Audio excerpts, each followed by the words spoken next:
안녕하세요. 2024년 6월 9일 2024 생명안내 표지판 22회 부활이요 생명 강연을 이정호 박사님 모시고 시작하겠습니다. 먼저 지난 21회 선한 목자 간단하게 리뷰하고 시작하겠습니다. 지난 시간에 이제 영어 성경으로는 똑같이 라이트로 표현되어 있지만 이제 헬라어 성경에는 이제 목숨과 생명으로 다르게 표현된 이제 생명이라고 똑같이 표현된 구절을 자세히 살펴봤고요. 이제 목숨은 그런 바이탈 사인으로 표시되는 그런 이제 육체를 유지하는 목숨과 그리고 생명, 하나님을 향해 사는 생명을 구분해서 읽어봤습니다. 그리고 예수님의 피, 즉 죽음으로 속량받아서 이제 우리가 의롭다 하심을 받고 하나님과 화목하게 된 것을 에베소서, 로마서를 읽어보면서 공부를 했습니다. 그리고 그리스도의 피로 이방인과 그리스도가 한 몸이 되고 이제 그게 한 세 사람으로 지으심을 받게 되었고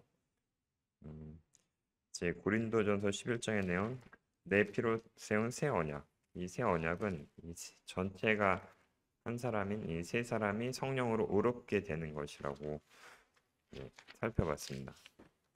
고린도후서 3장에 나오는 의의 직분이고요. 예수님 피로 세운 새 언약은 한 몸이 의롭게 되는 영광에서 하늘의 몸을 입는 그 영광에서 영광으로 되는 그 언약을 의미한다고 공부했습니다. 그럼 오늘 22회 부활이요 생명 시작하겠습니다. 오늘 제목은 예수님이 나는 부활이요 생명이니 이 얘기를 요한복음 11장에서 이제 얘기를 하셨는데 항상 요한복음 우리가 읽을 때 초점을 했던 구절이 있죠. 그 구절을 먼저 보고 11장을 보겠습니다. 요한복음 20장 30절 31절요.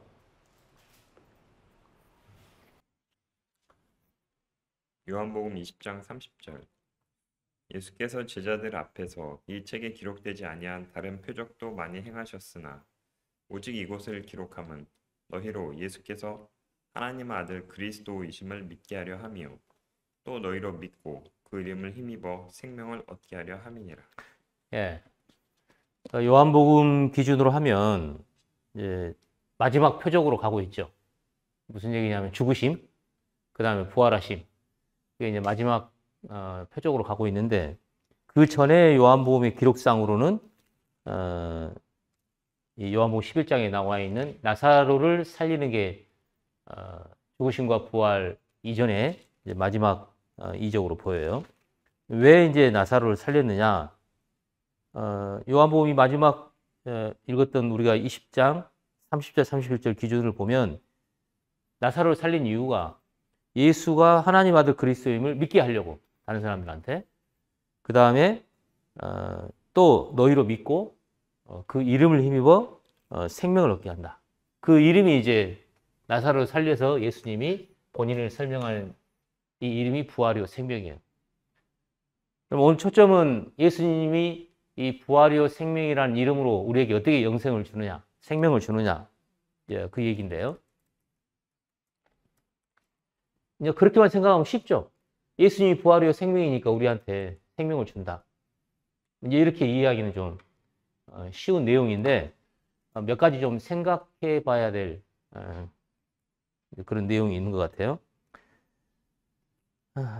왜냐하면 지난번 시간에는 앞에 사회자가 이제 좀 요약을 했습니다만 죽으심으로 선한 목자시기 때문에 본인의 목숨을 잃어서 피 흘려서 우리에게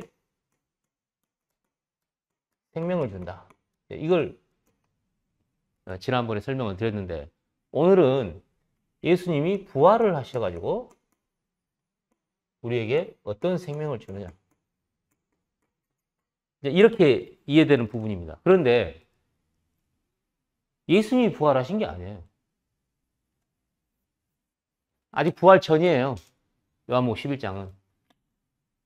나사로라는 이 마리아와 마르다의 오빠 나사로를 살려가지고 예수님이 본인이 부활이라고 소개를 하고 있는 거예요. 초점이 다르죠. 우리는 뭐 성경을 잘 모르더라. 예수님 뭐 십자가에서 돌아가셔가지고 3일 만에 부활하셨다고 그러더라. 그 부활을 설명할 거면 나사로를 살릴 필요가 없죠. 어차피 19장, 20장에 죽으셨다고 돌아가셨는데. 그 다음에 이 성경 구절이 나오면은 뭐 그런가 보다 그렇게 할 수 있는데 왜 요한복음의 마지막 기적으로 나사로를 살렸냐는 거예요. 예수님이 죽으신 거 부활 빡 빼고 무엇을 설명하고자 했을까? 이거에 좀 초점을 맞춰서 오늘 좀 보시는 게 필요할 것 같아요. 일단 그럼 예수님이 부활을 설명하신 게 요때뿐이냐? 아니에요. 우리가 이제 공부했던 걸 다시 더듬어 보면 요한복음 5장에서 예수님이 부활을 설명하셨어요. 자, 요한복음 5장.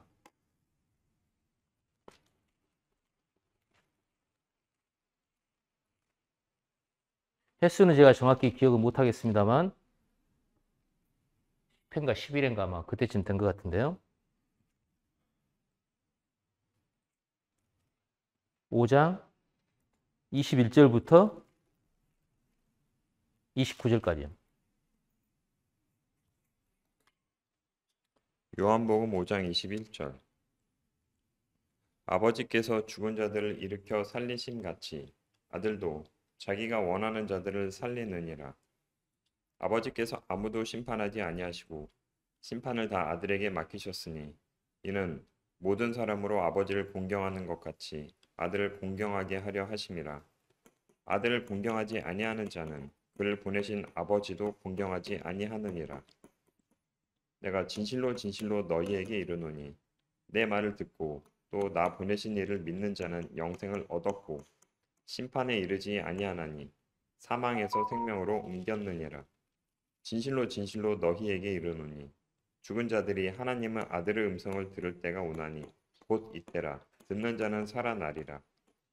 아버지께서 자기 속에 생명이 있음 같이 아들에게도 생명을 주어 그 속에 있게 하셨고 또 인자됨으로 말미암아 심판하는 권한을 주셨느니라. 이를 놀랍게 여기지 말라. 무덤 속에 있는 자가 다 그의 음성을 들을 때가 오나니 선한 일을 행한 자는 생명의 부활로 악한 일을 행한 자는 심판의 부활로 나오리라. 자, 두 가지 다른 성격을 그때 설명을 했어요. 뭐냐면 살아나는데 아들이 자기 원하는 자들을 살린다. 21절에 이 제목으로 그때 했던 걸로 기억이 나는데요.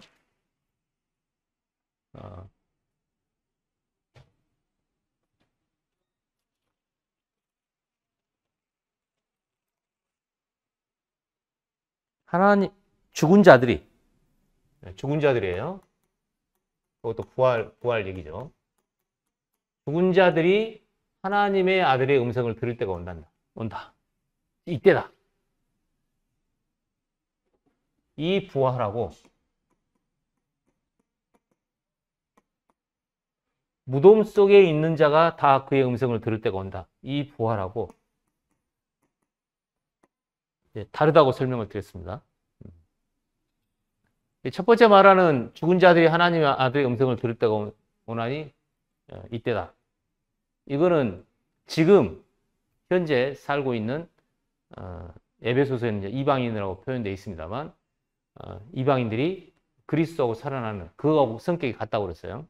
어떤 죽음이냐? 하나님을 향해서 죽어 있는 현재 하나님하고 아무 관계없이 그 다음에 마귀의 영을 쫓는 그 다음에 불순종의 자녀가 돼가지고 지금 사망 상태에 있는 그 사람들이 하나님의 음성을 듣고 살아나는 그 부활을 얘기하는 거예요.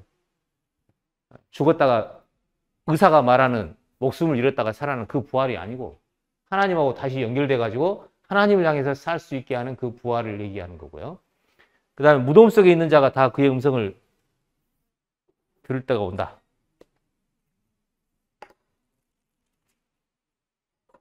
이 부활은 백보자 심판 때, 모든 사람들이 다 부활을 해가지고 선한 일을 행한 자는 생명의 부활로, 악한 일을 행한 자는 심판의 부활로 나오는 그 부활의 성격을 설명하는 겁니다. 근데 예수님이 이때 무슨 기적을 행하셨느냐? 사람을 살린 게 아니에요. 죽은 사람을 살린 게 아니라고요. 병자를 2명 살렸죠.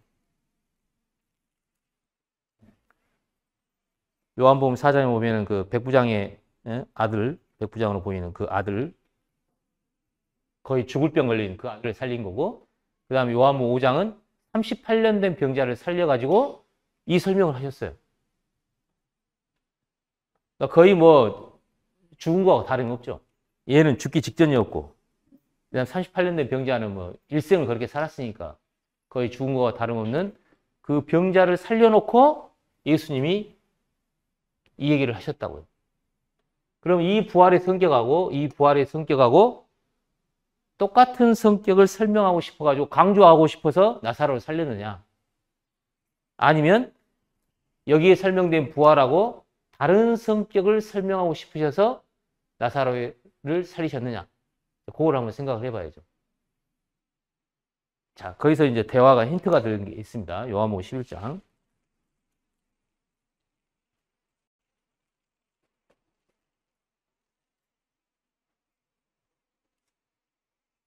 11장 21절부터 26절까지요. 요한복음 11장 21절. 마르다가 예수께 여짜오되 주께서 여기 계셨더라면 내 오라비가 죽지 아니하였겠나이다. 그러나 나는 이제라도 주께서 무엇이든지 하나님께 구하시는 것을 하나님이 주실 줄을 아나이다. 예수께서 이르시되 내 오라비가 다시 살아나리라. 마르다가 이르되 마지막 날 부활 때에는 다시 살아날 줄을 내가 아나이다. 예수께서 이르시되 나는 부활이요 생명이니 나를 믿는 자는 죽어도 살겠고 무릇 살아서 나를 믿는 자는 영원히 죽지 아니하리니 이것을 네가 믿느냐? 자, 여기 보시면 그 마르다가 한 얘기예요. 예수님이 네 오라비가 다시 살아난다. 이 장면을 이제 잠깐 설명드리면 마리아하고 마르다라는 성경에 읽으신 분들이 좀 유명한 사람들인데 그 사람이 오라비가 이제 병들었어요. 그래서 죽었습니다. 그래서 예수님이 도착했을 때는 17절에 보면은 예수께서 와서 보시니 나사로가 무덤에 있은지 이미 나흘이다. 나흘이면 4일이 지난 겁니다. 4일. 자, 우리는 보통 뭐 집안마다 다릅니다만 보통 3일장을 지내죠. 3일장을 지내는 이유가 여러 가지 있겠지만 의사의 입장에서 보면 3일 내에 살아날 가능성이 있어요. 무슨 얘기냐면 과거에 이제 한참 시체 해부를 할 때 우리나라는 뭐 오랫동안 이제 뭐 시체를 못 만지겠습니다만 서양에서도 시체 해부하는 걸 금지하던 시절이 있었어요. 그러니까 시체를 해부를 하려면 어떻게 하겠어요? 도굴. 무덤을 파가지고 시체를 빼와가지고 그거를 이제 해부를 하는 거예요. 그런데 좀 신선한 좀 표현이 그렇습니다만 덜 썩은 시신을 이제 해부를 해야 되니까 죽자마자 해가지고 무덤을 팠는데 사람 살아난 거예요. 분명히 죽었다고 판정이 돼서 이제 묻었을 텐데 이제 뭐 많은 경우는 아니었겠죠. 많은 경우는 아닌데 뭐 의학적으로 설명은 잘 안 됩니다만 관을 딱 뜯었는데 사람 안 죽은 거예요. 그래서 보통 3일 정도 지나야 이제 완전히 이제 죽는 걸로 판정을 한다. 뭐 이제 그런 이제 뭐 이거 뭐 정확한 규정은 아닙니다만. 그래서 이 4일이 지나가지고 이 뒤에 나옵니다만 냄새 난대요. 보통 3일 되면 물론 뭐 의학적으로 보면 죽자마자 세포는 이제 계속 죽어 나가죠. 근데 살아있을 때도 세포 죽어 나가요. 머리카락 잘려 나가고, 그 다음에 손톱 잘려 나가고, 그 다음에 여러분 대변이 그 대변 똥색으로 이제 나오는 것도 적혈구 시체 색깔이고, 끊임없이 세포가 죽고 세포가 만들어지고 하는데 사람이 딱 죽으면 머리카락 좀 자라요. 예. 왜냐하면 그 이제 영혼은 떠나가지고 그 다음에 심장이 멈춰서 사망 선고는 됐지만 그 영양분이나 그 공급된 힘이 있으니까 조금씩 모든 세포가 한꺼번에 싹 죽지는 않습니다. 그런데 4일쯤 지나면 이제 부패가 이제 본격적으로 시작되고 막 이제 그렇게 하기 때문에 11장 39절요. 요한복음 11장 39절. 예수께서 이르시되 돌을 옮겨 놓으라 하시니 그 죽은 자의 누이 마르다가 이르되 주여 죽은 지가 나흘이 되었음에 벌써 냄새가 나나이다. 예. 그 냄새가 나는 거는 흔히 하는 말로 이 부패, 썩음이 시작되는 거죠. 그래서 우리가 요한복음 6장 공부할 때 말씀드렸습니다만 왜 예수는 3일 만에 부활하셨느냐. 물론 3일 지나가지고 4일, 5일 지나가지고 예수님 부활하셔도 돼요. 근데 예수님은 그리스도라는 입장에서 그렇게 하면 안 돼요. 왜냐하면 썩음을 당하면 안 돼요. 이 그리스도라는 육체는 요한복음 6장에서 우리가 공부했습니다만 썩어버리면 거룩한 자로서의 존재가 의미가 없어져 버려요. 왜냐하면 예수님이 왜 우리한테 영생을 줄 수 있느냐? 본인이 항상 존재하는 I am으로서 영혼부터 영혼까지 처음부터 끝까지 항상 존재를 해야 돼요. 그런데 존재가 없어져 버리면 썩어버리면 어떻게 돼요? 우리한테 생명을 줄 수가 없어요. 이 그리스도라는 존재는 영혼부터 영혼까지 처음부터 끝까지 존재하는 존재로서 시간 자체입니다. 예수님이 시간을 초월해서 살았다. 하나님은 시간을 초월한 분이다. 그런 표현을 쓸 수는 있어요. 그런데 성경계의 의미는 정확히 표현하자면 그냥 시간 자체예요. 그래서 성경에 시간을 창조했다는 구절이 없어요. 물리학에서는 빅뱅이 됐을 때 시간과 공간이 만들어졌다. 그런 표현을 씁니다. 그럼 상식적으로 생각해도 빅뱅 이전에 시간이 있어야 될 거 아니에요.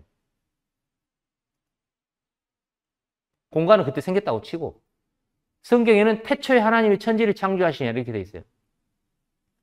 근데 그 전에 태초에 말씀이 계시냐 이렇게 돼 있고 그럼 그 말씀이신 그 하나님이 태초에 계셨는데 그러면은 시간이 그 전에 있고 그 다음에 말씀이 만들어진 그 탄생이 된 거냐 계셨느냐 그게 아니라 말씀이라는 존재가 시작된 게 시간의 시작입니다. 존재로서의 시간이. 그래서 나는 처음과 나중이다. 시작과 끝이다. 이렇게 표현하신 거예요. 그래서 그분은 시간 자체이기 때문에 이 존재가 없어지면 안 돼요. 왜냐하면 존재가 없는데 시간의 의미가 없습니다. 나도 마찬가지잖아요. 내가 태어났어요. 죽었어요. 그럼 나로서의 시간은 이 세상에서의 의미가 없죠. 내 존재가 없어져 버리면.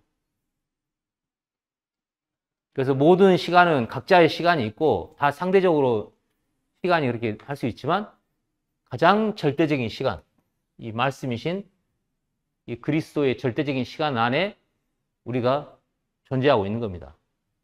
그래서 지금도 그리스도는 존재하고 계시고 그 시간 안에 우리가 이제 살아가고 있는 거죠. 그렇기 때문에 이 그리스도는 우리에게 생명을 주시는 영생하신 그 생명의 떡, 항상 존재하는 그 떡이기 때문에 그리스도는 썩으면 안 되는 거기 때문에 3일 안에 부활하신 거예요. 그래서 썩음을 당하지 않았다. 이렇게 돼 있어요. 그리스도의 부활을. 썩어가지고 부활하신 게 아니고요. 근데 나사로는 4일이 됐습니다. 예수님의 이제 그 사람 살린 부활을 보면 해당장 야이로의 딸은 죽자마자 살려줬어요. 바로 죽었어요. 그때 가서 살려줬어요. 근데 누가복음에 나온 나인성 과부의 아들은 장례식을 치르러 갈 때 살려줬어요. 무덤에 안 들어갔어요.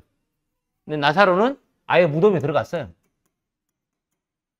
그래서 4일 만에 썩기 시작한 상태에서 부활을 하셨습니다. 살려줬어요.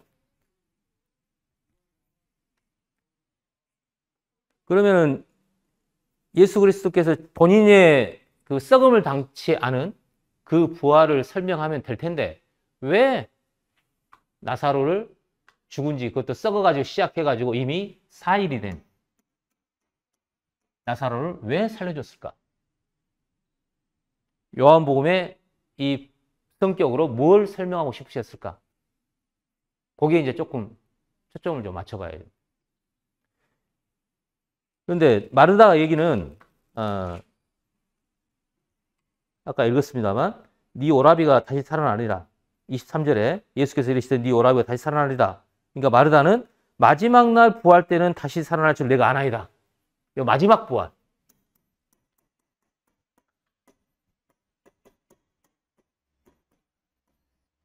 백보자 심판 때 모든 사람이 다 살아나는 이 마지막 부활에는 다니엘서도 얘기를 했고 구약에도 나와 있기 때문에 마르다도 마지막 날에는 자기 오빠인 이 나사로가 살아날 걸 알고 있었어요. 그러면 예수님이 나사로를 살려준 이유는 이거 설명하고 싶으셔서 한 게 아니죠. 이거는 요한복음 5장에 무덤 속에 있는 자가 다 하나님의 음성을 들을 때가 올 때 그때예요. 그래서 선한 일을 행한 자는 생명의 부활로, 악한 일을 행한 자는 심판의 부활로 일어나는 그 마지막 부활의 그거를 마르다는 이미 알고서 그 얘기를 했어요. 근데 예수님이 뭐라고 하셨냐? 나는 부활이요 생명이 나를 믿는 자는 죽어도 살겠고 무릇 살아서 나를 믿는 자는 영원히 죽지 아니하리라. 이것을 내가 믿느냐? 이 얘기는 마지막 부활을 설명하고 싶으셔가지고 나사로를 살린 게 아니란 얘기죠. 이건 이미 마르다가 알고 있는 얘기고.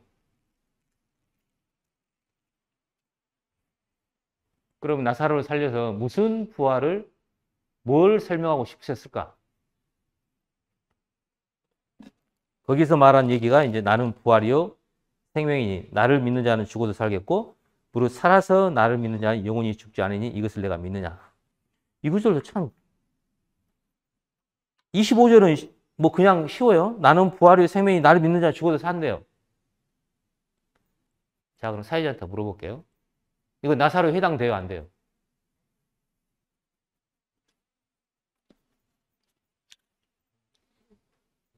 해당 안 되는데. 네? 안 돼. 왜 안 돼요?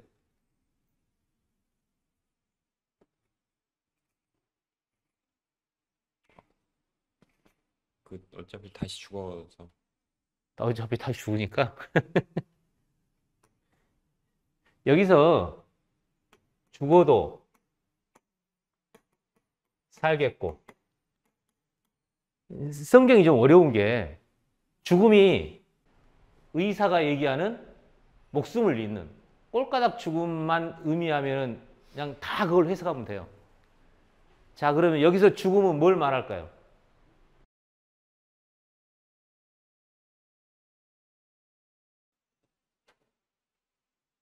사회자, 뭐, 이 죽음이 뭘 말하는 걸까요?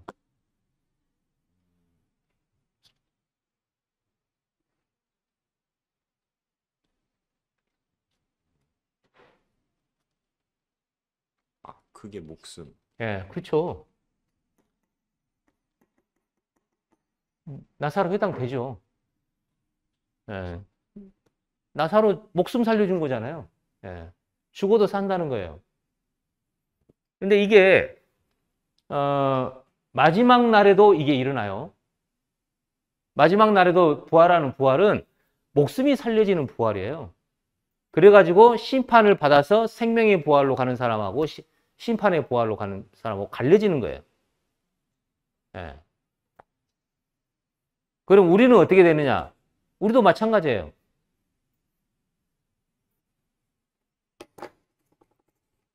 여기다 표시하고요.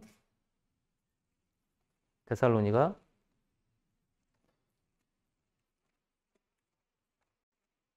전서 4장 13절부터 17절까지요.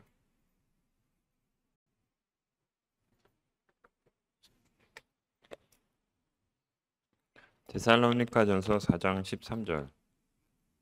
형제들아, 자는 자들에 관하여는 너희가 알지 못함을 우리가 원하지 아니하노니 이는 소망 없는 다른 이와 같이 슬퍼하지 않게 하려 함이라. 우리가 예수께서 죽으셨다가 다시 살아나심을 믿을진대 이와 같이 예수 안에서 자는 자들도 하나님이 그와 함께 데리고 오시리라. 우리가 주의 말씀으로 너희에게 이것을 말하노니 주께서 강림하실 때까지 우리 살아남아 있는 자도 자는 자보다 결코 앞서지 못하리라. 주께서 호령과 천사장의 소리와 하나님의 나팔 소리로 친히 하늘로부터 강림하시리니 그리스도 안에서 죽은 자들이 먼저 일어나고 그 후에 우리 살아남은 자들도 그들과 함께 구름 속으로 끌어올려 공중에서 주를 영접하게 하시리니 그리하여 우리가 항상 주와 함께 있으리라. 자, 현재 그리스도를 믿고 죽은 사람들, 예수 안에서 잔 자들은 이미 이제 신앙의 선배라고 하는 바울, 어거스틴, 루터, 켈빈 뭐 쭉 이 많은 사람들의 시체는 다 썩어 없어졌습니다. 예. 여러분이 아는 많은 그리스도인들은 이미 시체가 썩어졌어요. 땅에. 그러면 이제 이날 어떻게 되느냐?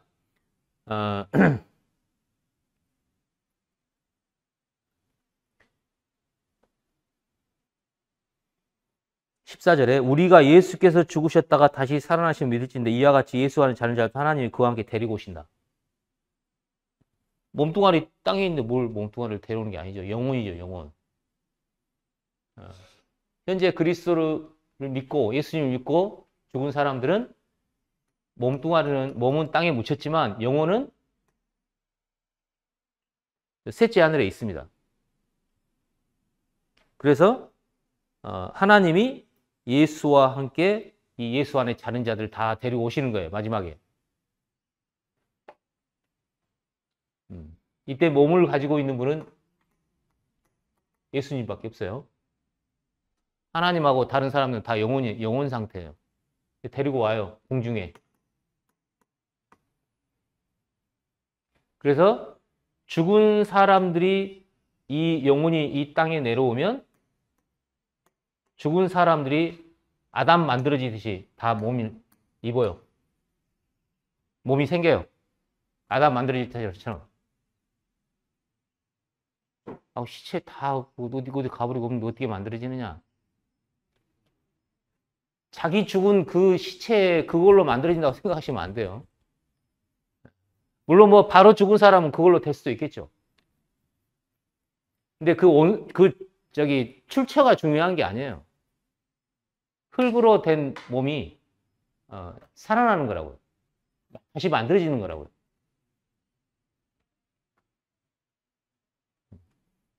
예를 들면 이제 누터라고 해봅시다. 장소는 뭐 죽음의 장소일 것 같은데요. 거기서 누터라는 몸이 만들어져요. 그러면 하늘에서 영혼이 내려와가지고 이 속으로 들어갑니다. 몸이 먼저 만들어지는 거예요. 그게 무슨 얘기냐면 16절에 주께서 호령과 천사장 소리 하나님 나팔 소리로 신이 하늘로부터 강림하시리니 그리스도 안에 죽은 자들이 먼저 일어나고 그 다음에 우리 살아남은 자들도 이제 안 죽고 있는 사람들하고 같이 공중으로 들려 올라간다는 거예요. 17절에 그 후에 우리 살아남은 자들도 그들과 함께 구름 속으로 끌어올려 공중에서 주를 영접하게 하시리니. 이 부활이 나사로처럼 의학적으로 죽었다가 다시 살아나는 부활이에요. 그래서 나는 부활이요 생명이니에 나를 믿는 자는 죽어도 살겠고에 해당되는 얘기입니다. 의학적으로 의사가 말하는 그 죽음에서 다시 살아나는 그 부활을 나사로의 부활로 살려줬어요. 그런데 그 부활은 아까 말한 생명의 부활, 심판의 부활 하는 마지막에 백보자 심판에 있는 부활하고 성격상 다를 게 없죠. 의사가 말하는 죽었다가 다시 살아나는 거니까. 여기까지 설명을 보면. 그래서 진짜 차이는 그 다음 구절이에요. 다시 요한복음 11장으로 가세요.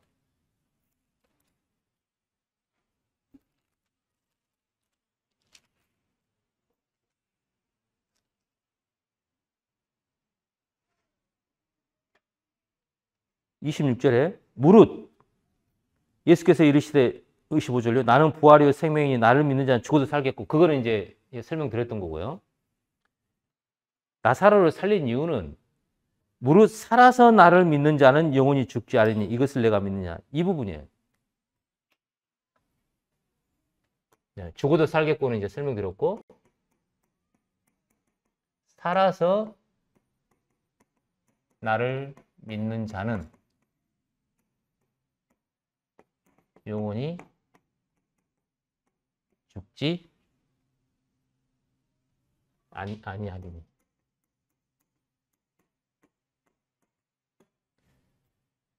자, 그러면 여기 살아서가 이제 나사로가 살았어요. 그래서 나사로가 영원히 안 죽었어요? 죽었죠. 예. 그 이 땅에 계속 지금까지 있었어야 될 텐데 죽었어요. 그럼 도대체 이 말이 무슨 말일까, 그 말에?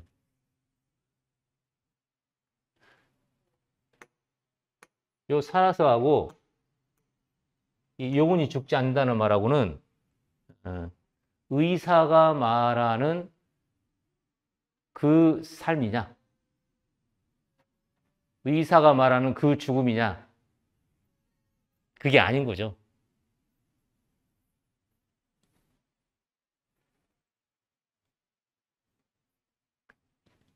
이 살아서는 지금 내가 지금 살아있잖아요. 의학적으로, 의사 입장에서. 그럼 지금 내가 믿으면 영원히 안 죽는다. 그러면 일단 죽음 먼저 해결합시다. 이 죽는다는 이 얘기는, 영원히 죽지 않는다는 얘기는, 영생한다는 얘기는 의학적으로 의사가 말하는 그 죽음을 맛보지 않는다, 그 말이 아니죠. 이거는 하나님하고 관계에서 삶이 계속 영원해진다. 영원한 삶에 대한 얘기예요. 지난번에 예수님이 목숨을 잃어서 우리한테 생명을 주는 그 생명도 그냥 안 죽고 계속 살게 해주는 그걸 말한 게 아니라 하나님을 향해서 사는 삶, 그 자체가 끊어지지 않고 영원히 이어지는, 그 영혼이 죽지 아니냐는 얘기였어요. 그럼 이제 비슷한 얘기가 나오느냐? 요한복음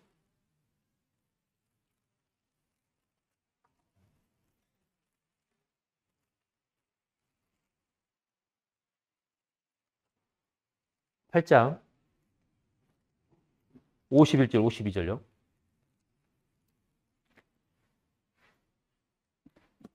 요한복음 8장 51절.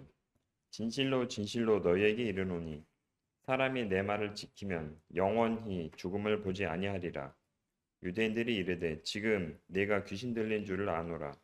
아브라함과 선지자들도 죽었거늘 내 말은 사람이 내 말을 지키면 영원히 죽음을 맛보지 아니하리라 하니. 자, 예수님이 내 말을 지키면 영원히 죽음을 보지 아니하리라, 영생한다는 얘기를 했는데, 그 말을 이 들은 사람들은 속도 말하는 꼴까다가는 죽음으로 이해한 거예요. 그래서 뭐라고 했느냐? 죽음을 맛보지 아니하려 하느냐. 죽음을 맛본다는 얘기는 의학적으로 의사가 말하는 그 죽음을 얘기하는 겁니다. 예. 그래서 예수님 믿으면은 안 죽고 계속 사는 거다, 그 말이 아니잖아요. 근데 그렇게 오해를 한 거예요. 예수님 자체도 죽음을 맛보러 오신 거예요. 예.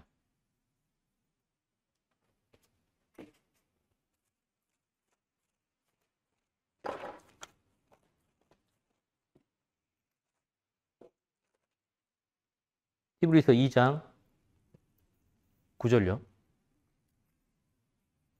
히브리서 2장 9절. 오직 우리가 천사들보다 잠시 동안 못하게 하심은 입은 자 곧 죽음의 고난 받으심으로 말미암아 영광과 존귀로 관을 쓰신 예수를 보니 이를 행하심은 하나님의 은혜로 말미암아 모든 사람을 위하여 죽음을 맛보려 하심이라. 왜 예수님 육신으로 오셨느냐? 아들 하나님의 몸으로는 죽음은 맛볼 수가 없어요. 예. 선한 목자가 돼가지고 목숨을 잃을 수가 없다고요. 그래서 육신을 입고 오셔가지고 죽음을 맛보러 오신 거예요. 예. 죽음을 맛본다는 얘기는 의사가 말하는 그 죽음을 얘기하는 겁니다. 목숨을 잃는 거. 예. 근데 예수님이 죽음을 보지 않는다고 하니까 유대인들이 오해를 해가지고 네가 죽음을 맛보지 않는다고 그렇게 착각을 한 거예요.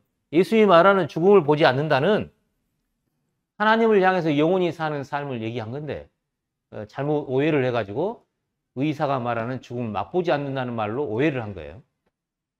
그러면 나사로한테 일어난 이 얘기를 설명하면서 무릇 살아서 나를 믿는자 영원히 죽지 아니하라 이것을 내가 믿느냐. 이 얘기는 하나님을 향하는 삶이 계속 이어진다는 얘기예요. 요거는 이제 이 죽음이 의사가 말하는 죽음을 말하는 게 아닌 거죠. 하나님을 향해서 사는 삶이 계속 이어진다 그 말이에요. 영원히 안 죽는다는 말은 의사가 말하는 목숨이 이루어지는 그거를 안 일어난다는 뜻이 아니라고. 그래서 예수님 믿는 사람도 다 죽습니다. 물론 그 예수님이 저 공중에 나타났을 때 살아있는 사람도 있죠. 예.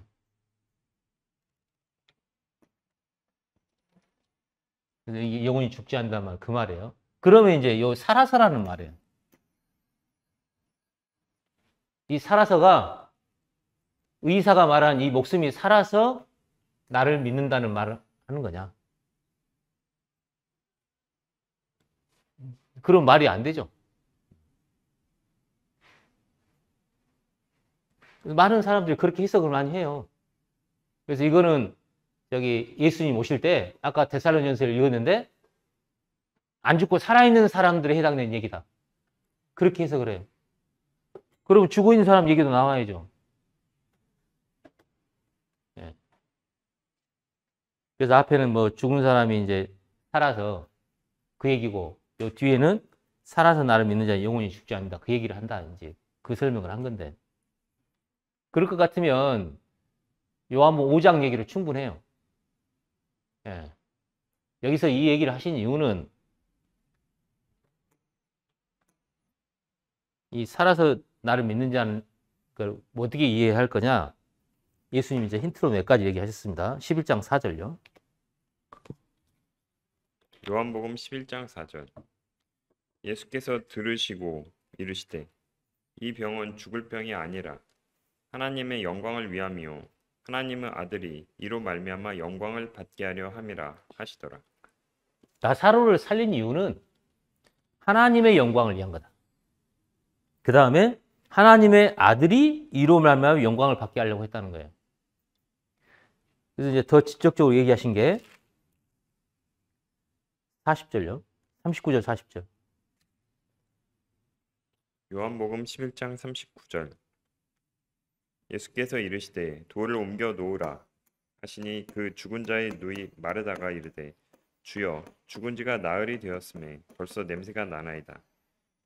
예수께서 이르시되 내 말이 내가 믿으면 하나님의 영광을 보리라 하지 아니하였느냐 하시니. 이 하나님의 영광을 본다는 거예요. 예. 물론 뭐 마지막에 일어난 것도 하나님의 영광일 수 있고 그럴 수 있죠. 근데 여기서 말하는 하나님의 영광은 우리가 요한복음을 처음 했을 때 말씀이 육신이 되어 우리 가운데 거하심에 우리가 그 영광을 보니 아버지 독생자의 영광이요 은혜가 진리가 충만하더라는 그 영광.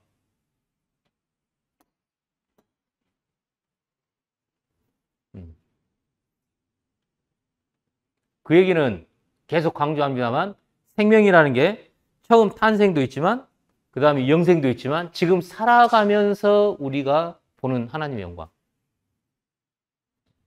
그것 때문에 나사로를 살린 겁니다. 백부자 심판 같은 그 목숨이 살리는 그 부활은 요한복음 5장에서 설명이 됐어요. 그 다음에 요한복음 19장, 20장에 지나가서 예수님이 죽고 부활한 얘기가 또 나옵니다. 근데 굳이 나사로를 살린 이유는 현재 우리가 어떤 삶을 사는 그 생명을 소유하는 거냐. 그거를 설명하고 싶어서 살렸다는 거예요. 나는 부활이요 생명이니 그 생명 얘기는. 지난번 요한복음 10장에서는 예수님이 자기 목숨을 잃어가지고 우리한테 어떤 생명을 주느냐를 설명했어요. 그런데 이번에는 나사로를 살려가지고 그 부활을 통해서 우리한테 어떤 생명을 주고 싶으냐. 그 얘기를 하고 싶은 거예요. 근데 자세한 설명이 요한복음에 없어요. 로마서 5장이요.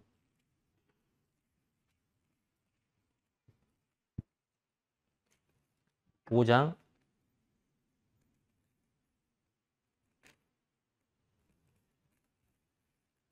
10절요. 로마서 5장 10절. 곧 우리가 원수 되었을 때에 그의 아들의 죽으심으로 말미암아 하나님과 화목하게 되었은즉 화목하게 된 자로서는 더욱 그의 살아나심으로 말미암아 구원을 받을 것이니라. 그게 살아나시라고 되어 있는데 영어로 그냥 라이프입니다. 헬라어도 생명이고. 이 생명은 부활의 생명인 개념이에요. 앞에 죽으심으로는 화목하게 됐고, 그 다음에 삶으로서 구원을 받는다. 근데 이 구원을 처음 시작되는 구원하고 마지막 영생을 생명한 구원하고 그렇게만 하면 헷갈려요. 여기서 말하는 구원을 받는다는 거는 물론 뭐 마지막 진노하심에서 구원을 받는다는 얘기가 뒤에 아니 앞에 구절에 나와 있으니까 그렇게 이해될 수 있지만 현재 우리가 살아가면서 어떻게 구원받으면서 살아가느냐 그 얘기예요. 그 얘기가 17절 읽어보세요. 로마서 5장 17절. 한 사람의 범죄로 말미암아 사망이 그 한 사람을 통하여 왕노릇하였은즉 더욱 은혜와 의의 선물을 넘치게 받은 자들은 한 분 예수 그리스도를 통하여 생명 안에서 왕노릇하리로다. 자, 예수님 믿는 사람들이에요. 더욱 은혜와 의의 선물을 넘치게 받는 자들은 한 분 예수 그리스도를 통하여 생명 안에서 왕노릇한다.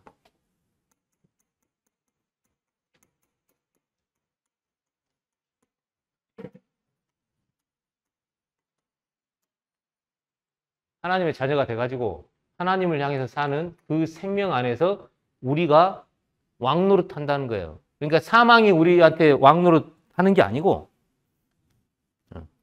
사망이 아담을 통해서 왕노릇을 했는데 우리는 이제 예수 그리스도를 통해서 그 부활하셔가지고 그 우리한테 주는 그 생명 안에서 우리가 왕노릇 한다는 거예요. 그러니까 하나님을 향해서 우리가 살 수 있는 권한, 힘, 그 생명력을 부여받았다. 그 설명을 하고 있어요. 이렇게 우리가 살고 있느냐, 못 살고 있느냐, 그건 두 번째 문제고 이미 이건 주어진 겁니다. 예수 그리스도를 통해서. 나를 통해서. 그래서 그동안에는 우리가 아담을 때문에 사망이 왕노로 돼가지고 하나님을 향해서 살 수 없는 이건 뭐 그냥 꼴까닥은 죽음을 말하는 거 아니에요. 하나님을 향해서 살 수 없는 상황이었는데 이제 하나님을 향해서 살 수 있는 그 생명 안에서 우리가 왕노릇 하게 해줬다. 예수님이 은혜로. 그 얘기예요. 그래서 나사로를 살려서 살아서 나를 믿는 자는 영원히 죽지 아니라는 얘기는 이 생명이 계속 우리한테 주어졌다가 마지막에 어떻게 되느냐? 21절요. 로마서 5장 21절. 이는 죄가 사망 안에서 왕노릇한 것 같이 은혜도 또한 의로 말미암아 왕노릇하여 우리 주 예수 그리스도로 말미암아 영생에 이르게 하려 함이라. 예. 그러니까 지금 생명 안에서 왕노릇 해가지고 예수 그리스도 통해 가지고 그 다음에 영생으로 이어지는 그 설명을 바울이 하고 있는 거예요. 그래서 우리가 생명에 대한 이해가 거듭나. 그 다음에 나중에 뭐 영생 얻는 그것만 초점으로 할 거냐. 하나님의 영광이라는 독생자의 영광. 말씀이 육신이 돼 우리 가운데 거하심에 우리가 그 영광을 보니 아버지의 독생자의 영광이요 은혜와 진리가 충만하더라는 그 은혜와 진리를 우리가 알아가면서 현재 우리가 어떤 생명을 부여받았고 그 생명 안에서 우리가 왕노릇한 게 뭔지 그거를 성경에서 알아가고 그렇게 살아가게끔 보장이 돼 있는데 계속 우리는 현실에 대해서 그게 잘 모르니까 나 거듭났어요. 하나님의 자녀가 됐어요. 그 다음에 천국 가요. 그 얘기만 너무 강조하고 있는 게 아니냐는 거예요. 그래서 요한복음에서 계속 말씀드렸던 거는 말씀이 육신에 우리가 거했다는 그 현재에 우리가 하나님하고 연결된 그 삶, 살아가는 이 삶,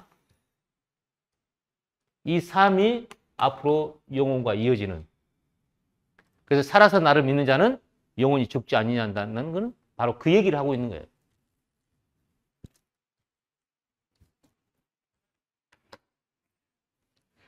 그런데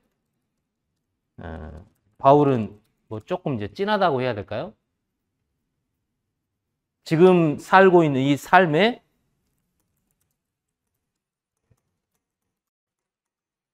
이 영혼이라는 단어를 씁니다.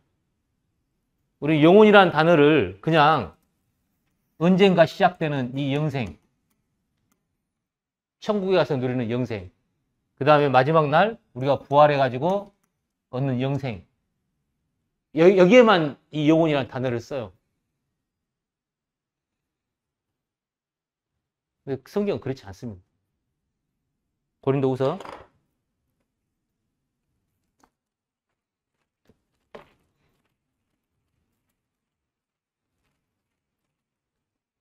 4장 16절에서 18절요. 고린도후서 4장 16절.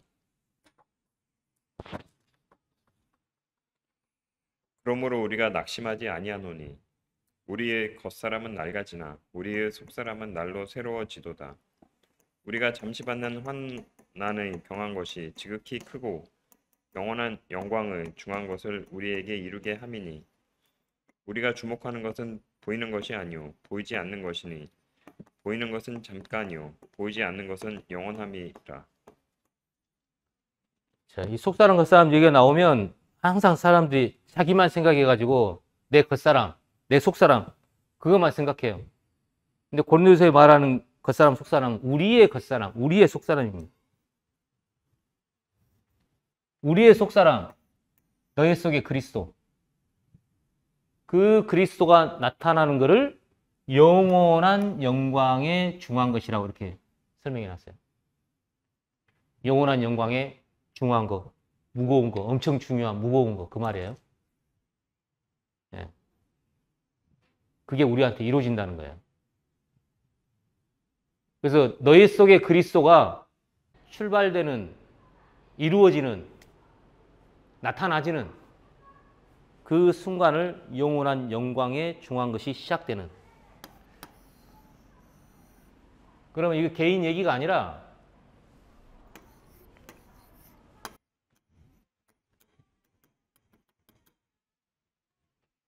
이 속사람 얘기가 이제 에베소서에 나오는데요. 여기다 표시하시고 에베소서 3장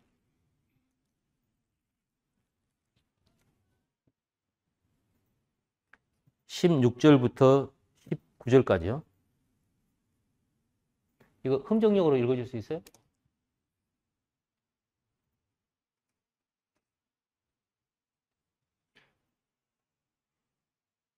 에베소서 3장 16절 흠정력.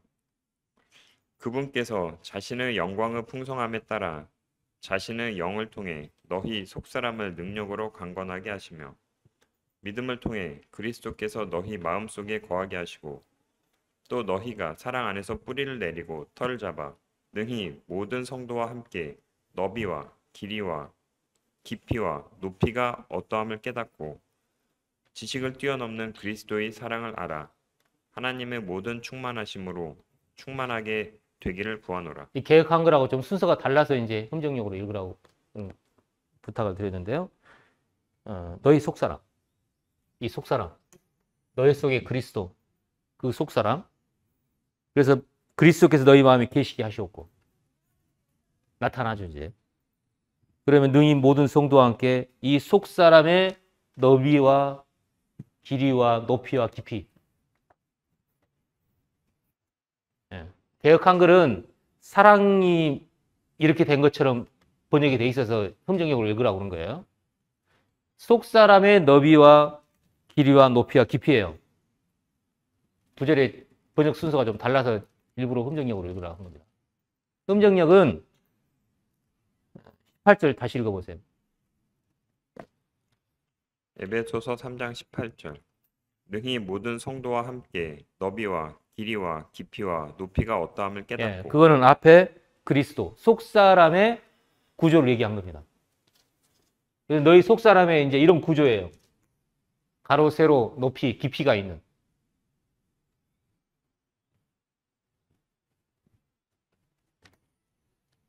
이 속사람 그리스도를 영원한 영광에 중한 것이 이루어진다. 나타난다.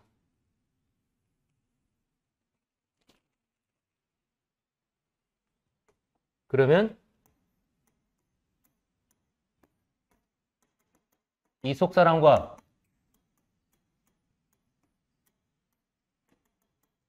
이 겉사람이 하나가 돼가지고 새 사람이 되는, 한 육체가 되는, 그게 바울이 설명하고자 하는 최대의 비밀이었어요. 그래서 이게 온전한 사람이 되는. 하나님 인간을 만든 이유가 뭐 최종 목적은 뭐 영생을 얻는다 그럴 수 있지만 그거보다 어떻게 보면 더 중요한, 다라고 표현이 좀 어폐가 있습니다만 가장 관심 있는 최대의, 지상 최대의 비밀, 너희 속에 그리스도가 이 겉사람인 교회와 합쳐져 가지고 이렇게 되는 거예요. 그래서 이 영원한 존재가 이 존재가 나타난다는 겁니다. 창세 전에도 계셨고 예수 그리스도의 속에도 계셨고 너희 속에도 있는 이 존재가 나타나면, 이 영원한 중한 것이 이렇게 되면 고린도 후서 5장에는 이 존재도 우리인데 썩지 않고 죽지 않은 영원한 하늘의 집을 입는다는 게 고린도후서 5장 1절이에요. 고린도후서 5장.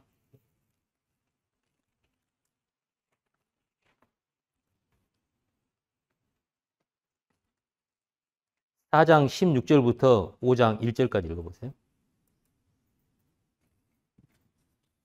고린도 후서 4장 16절.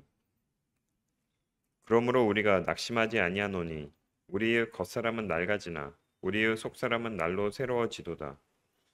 우리가 잠시 받는 환난에 경한 것이 지극히 크고 영원한 영광의 중한 것을 우리에게 이루게 함이니 우리가 주목하는 것은 보이는 것이 아니요 보이지 않는 것이니 보이는 것은 잠깐이요 보이지 않는 것은 영원함이라. 만일 땅에 있는 우리의 장막집이 무너지면 하나님께서 지으신 집 곧 손으로 지은 것이 아니요 하늘에 있는 영원한 집이 우리에게 있는 줄 아느니라. 네. 그래서 살아서 나를 믿는 자는 영원히 죽지 않는다는 그 영원이라는 개념이 나중에 이때부터 출발하는, 마지막에서 영원히 출발되는 게 아니라 지금 현재의 삶 속에서 이 영원한 영광이 중한 것이 이루어지면 이 사람, 이 세 사람의 영원성을 설명하고 있는 거예요. 우리는 뭐 개인이니까 내가 언제 영생 얻느냐, 그거 관심이죠. 하나님의 관심사는 나 개인의 관심이 없다는 뜻이 아니라 이 존재의 최대 관심사에 예정을 해놨어요. 그래서 이 존재의 영원성이 나타나면 그 영원한 영광이 중한 것이 시작이 돼가지고 그 다음에 그 겉사람도 주님 오시는 날 이 영원한 집, 하늘에 있는 영원한 집을 입어가지고 이 그리스도라는 존재가 영원히 되는. 그래서 살아서 나를 믿는 자는 영원히 죽지 않는다는 말이 그냥 우리가 말하는 목숨을 말하는 그런 개념이 아니고 하나님하고 연결된 그 영원한 존재가, 이 영원한 시간이 이때부터 출발돼서 우리가 그 시간을 인식할 수 있는 시간입니다. 물론 저 그리스도가 지금 있어요. 우리 속에. 나타나는 시점은 아직 안 왔습니다. 그래서 보이는 거가 보이지 않는 거라고 했는데 그 보이는 거는 우리 눈에 보이는 거, 그 얘기를 한 거고요. 이 존재가 나타나는 거는 우리 맨눈에 보이는 거 아니에요. 그리스도인들이 이걸 인식할 때가 온다는 거예요. 와, 진짜 속사람이 형성됐구나. 이 그리스도 예수가 이분이 우리 속사람이구나. 라고 하는 거가 전 세계에 있는 그리스도인이 다 인식할 때가 와요.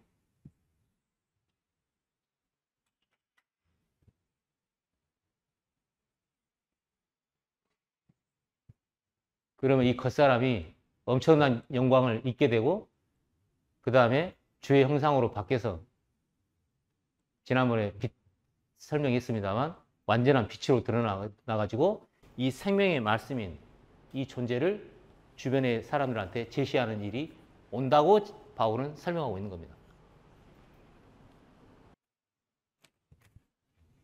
그래서 나사로의 부활이 그냥 단순히 죽었다 살아났다.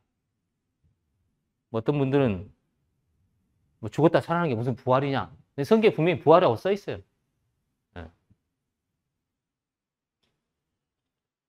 여자들이 죽은 자들을 부활로 받기도 하고, 그래서 엘리야나 엘리사에 그 있었던 단순히 죽었다가 살아나는 그것도 부활이라고 분명히 설명되어 있어서 그와 같은 나사로의 부활처럼 보이지만 이 나사로의 부활로 설명하고자 하는 것은 현재 우리가 살면서 이 영생이 시작되는 그거를 알려주고 싶었다는 거예요. 살아서 나를 믿는 자는 영원히 죽지 않는다. 주님 오시는 날 우리가 안 죽고 살아가지고 영생한다. 뭐 그렇게도 이해할 수는 있는 부분이 있어요. 그런데 진짜 설명하고 싶은 거는 현재 그리스도인이 믿는 상태에서 영혼이라는 개념은 출발한다. 그래서 그 영원한 영광이 중요한 것이 이루어지면 이 전체 이 사람이 영원한 존재구나라는 것을 인식할 때가 오고 그 형체도 우리가 인식하게 되고 그 다음 우리 겉사람인 우리가 합쳐져 가지고 온전한 새 사람이 돼 가지고 전 세계에 있는 사람들한테 빛들로 나타내는 이런 엄청난 일이 우리 앞에 전개될 거다. 그 얘기를 바울이 한 겁니다.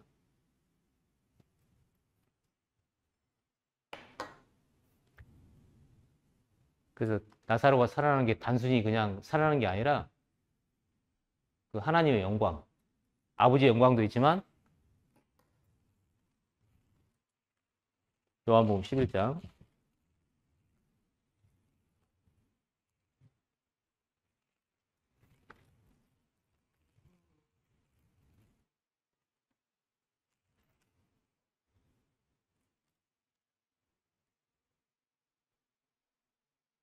11장 4절요.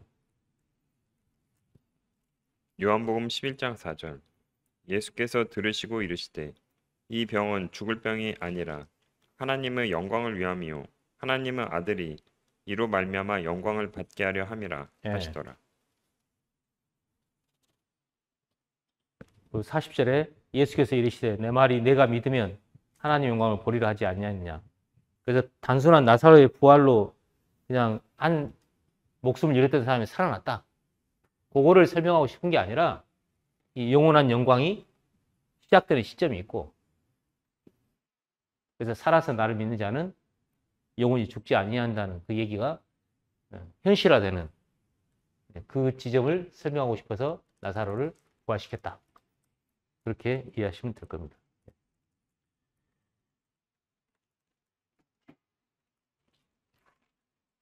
자, 여기까지 질문 있으시면.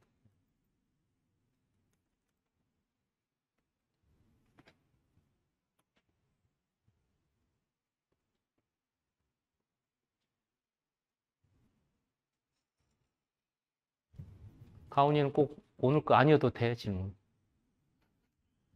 질문이 계속 요새 막 꾸물꾸물 많은 시기니까. 오늘은 없어?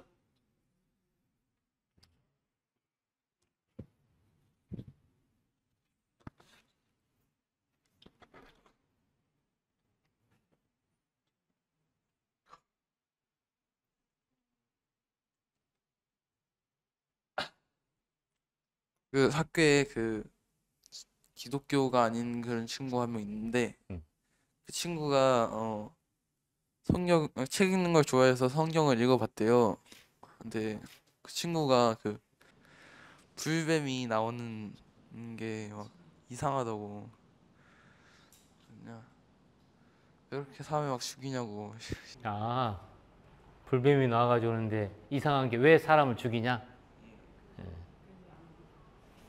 자,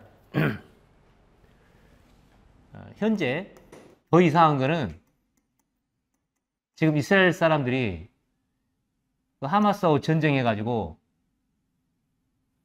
거의 뭐 3만 명? 4만 명? 최근 통계까지 제가 못 봤는데요. 굉장히 많은 사람이 죽었어요. 그 중에 어린이도 많고, 저기, 뭐 여성도 많고. 이거 성경적이에요? 성경적이지 않아요? 네? 아니, 그냥- 마이크를 대고 얘기해야죠.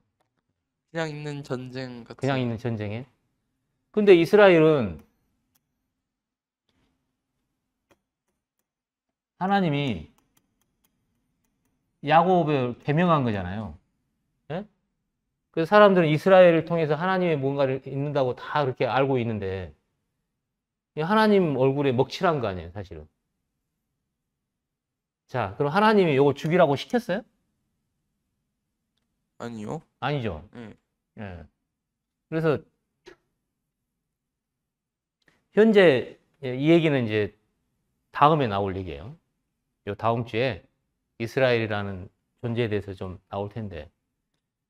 그래서 이거는 하나님의 성경과 아무 상관없이 자기들의 생존을 위해서 그냥 발버둥 치고 있는 거예요, 그냥. 서로 죽고 죽이고, 너 죽고 나 살자, 이런 거니까.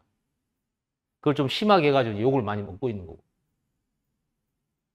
그래서 이스라엘이 정상적으로 하나님을 섬기고, 그 다음에 제대로 되면 이런 일은 저지르지 않을 거예요.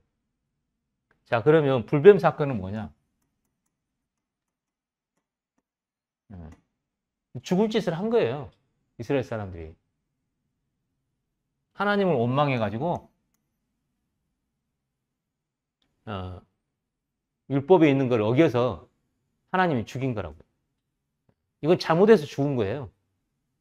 이거는 엉뚱하게 다른 사람을 죽인 거고. 이스라엘이 벌 받은 거예요, 그거. 요거 이상하다는 얘기는, 나 잘못했는데 아무 나 벌 받고 싶지 않아. 그 얘기하고 똑같아요. 그러니까 이제 그 친구가 이해하기에는, 아니, 원망 좀 했다고 그렇게 막 죽일 정도의 그게 심각한 거야? 설득을 왜 안 하고 막 그런 왜 설득을 안 했냐 막 이런. 아, 설득. 예. 이 설득의 문제는, 자, 아담이 선악과를 따먹었어요. 이미 먹어버렸어요. 그래서 이제 죽음이 왔어요. 그럼 선악과 먹은 다음에 설득해야 돼? 이미 죽음이 와버렸는데?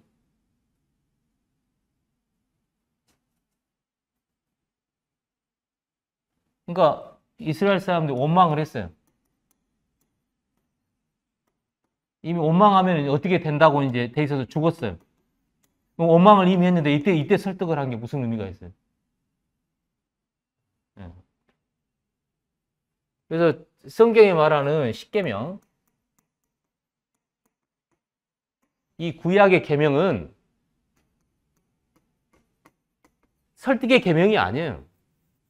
예. 뭐냐면 해라, 하지 마라. 쉽게 말하면 요거에 대한 계명이에요. 그래서 요걸 어기면 어떻게 된다. 그래서 소위 말하는 죽음의 계명이에요. 예. 설득은 뭐냐면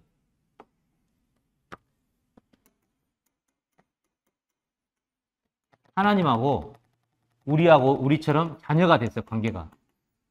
예. 하나님하고 자녀 관계예요. 설득은 뭐냐면 자녀한테 자, 너 내 아들 됐으니까 이렇게 살아. 그런 게 설득이에요. 죄 짓기 전에 잘못하기 전에 어떻게 했으면 좋겠다라고 고언하고 설득하고 관계에 대한 얘기가 설득과 고언하게 되는 건데 이미 죽어버렸어요. 죄 저질러 가지고 죽었는데 죽기 전에 설득을 해가지고 죽이지 말라고요? 그거 없어요. 그거. 그러니까 전후 사정에 대한 그 관계를 잘못 이해한 거예요. 그 친구가. 납득됐어요 이제? 이렇게 설득을 하는 거를 설득이라고 그래요. 그 친구한테. 설득이라는 용어를 잘못 쓴 거예요.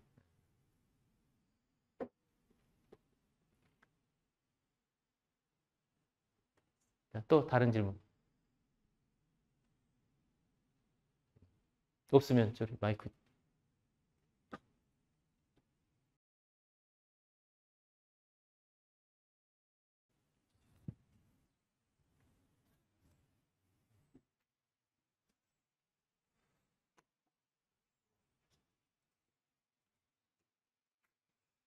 그 요한복음 11장에 하나님의 영광을 보리라고 한 그 영광이 그 영원한 영광을 주한 것이 나타나는 그때랑 이제 하늘의 몸을 입는 그때 그 두 가지를 다 이야기하는 그 영광. 그러니까 성경에 영광 이렇게 나오면 뭐 하나 설명하면 다 이걸로 그냥 해석해버리면 안 돼요. 여기서 말하는 영광은 죽은 사람을 살리는 힘을 갖고 있다는 그 영광을 얘기한 거죠.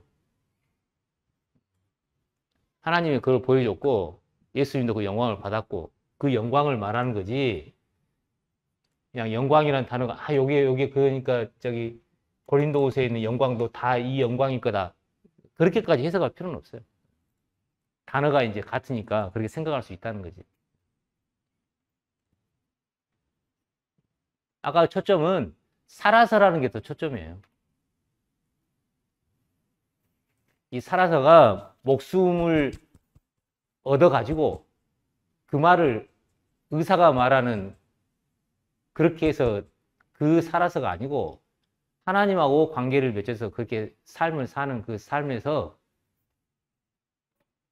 영생이 있는 거다. 그 말을 하는 거랍니다.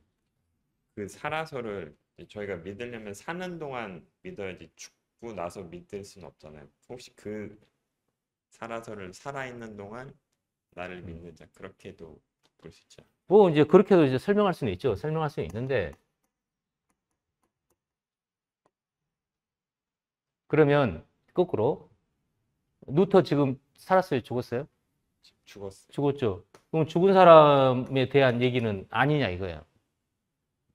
그래서 살아있는 사람만 해당된다고 사람들이 해석한 거예요.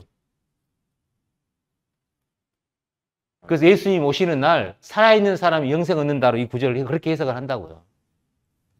이 살아서가 그래서 그 의사가 말하는 그 목숨의 살아서라고 해석을 해버리면 그런 식으로밖에 해석이 안 된다고요.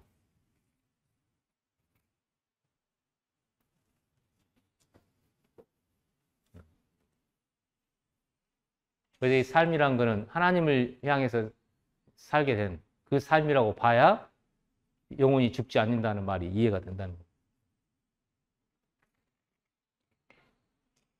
그 아까 로마서 5장 17절에 이제 의의 선물을 넘치게 받는 자들은 생명 안에서 왕노릇 하리로다 했으니까 이거는 앞으로 이제 그 완전한 자 그러니까 너희 속에 그리스도가 나타나서 의롭게 되고 그 다음에 생명 안에서 왕노릇 할 거라는 아니. 이야기가 아니 지금도 로마서 5장은 그리스도 예수 얘기가 아니라 예수 그리스도 얘기잖아요.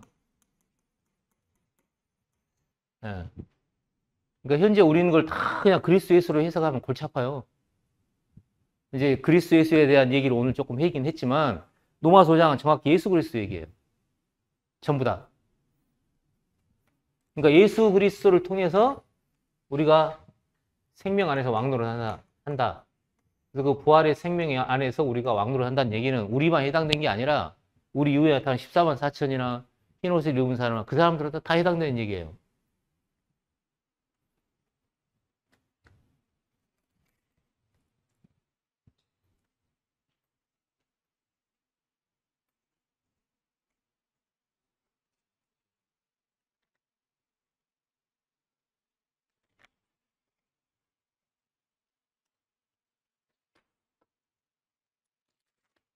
네, 그럼 이상으로 2024 생명 안내 표지판 22회 부활이요 생명 강연을 마치도록 하겠습니다.